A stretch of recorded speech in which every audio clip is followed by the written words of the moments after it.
deed sales versus lien sales. What's the difference? Pretty much the same thing, except the lien process is handled in-house. Meaning, instead of the county selling you the lien, they're just going to hold the lien to the point that they take legal possession of it, at which point then they're going to turn around and sell it to you for what's owed to them. Okay? That's basically the biggest difference. Now, I prefer the deed sales because when I show up, I'm going to spend money, I'm going to walk away, I know what I have. Okay? At a lien, because I'm in it for the property. I'm not in it for the interest. I don't care about the interest. Okay?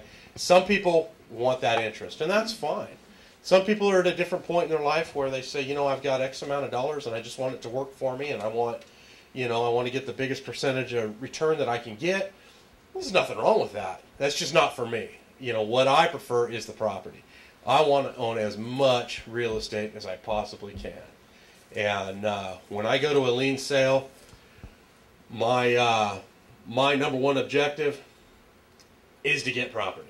Okay? I'm going to buy what I know I'm going to be able to foreclose on, or what I think I'm going to be able to foreclose on.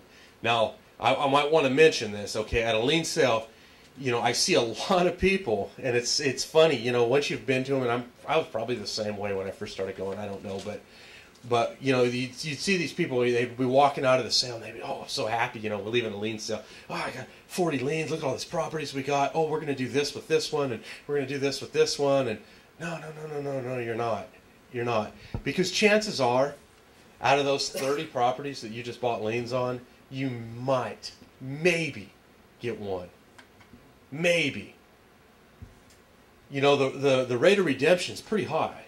Okay? Most people will pay that off. Most people. Because usually it's, your taxes really aren't that much money. Okay? And usually, when there's, the only thing between you and losing your house is $3,000. Normally, there's somebody on this earth that loves you and cares for you enough to loan you $3,000. Okay, normally, not always though. It doesn't always happen. I'd say my rate for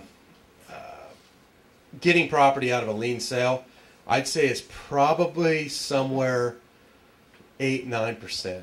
Which is extremely high, and that's taken a long time to perfect that. There's a lot of things that I look at. There's a lot of factors. I mean, when I'm researching a lien sale, it almost looks like I'm, trying to invent electricity or something. You know what I mean? We got these dry erase boards, we're putting notes up here, and there's just a huge equation that comes down to what we buy and what we don't buy. And there's a lot of factors, okay? You got to imagine. First thing I get. This is the first step. Before we get on to the deed states, let me finish this up with liens, because maybe I ought to tell you this, guys. First thing, okay. Somebody says, "Hey, we're having a lien sale. Send me the list." Most counties I'm already on their mailing list, but some of them you have to request it every year. So they send basically what looks like a newspaper, depending on how big the county is and how many they have. It looks like a supplemental deal to the newspaper, kind of like a classified section or something, okay? And it's just page after page, front and back, of little ads, and it says the owner's address, okay? It says where the property is, legal description, tax amount, bunch of coded stuff in there, and it's just one after another. Well, what I do, because remember, I'm looking for the property. I don't want the taxes. First thing I do is I go through there and I start Xing out what I call repeat offenders. Okay? I have papers from all the years before. Okay? I save them. At the end of the sale, I don't throw it away. I save it. So now I'm looking at whatever county. Okay? I pull the file. I get their last year's paper and their year before and their year before. And we go through and we start looking at the names. And now we're looking at the names on the new one. Start Xing them out if they're repeat offenders. There's some people that don't pay their taxes every single year.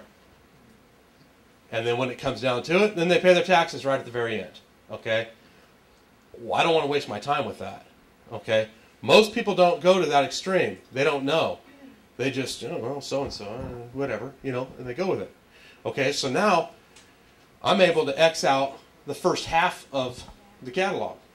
Okay, so now I've already increased my odds by a bunch because I'm not messing with any repeat offenders. Next thing I look at is I look at what state the owner's in.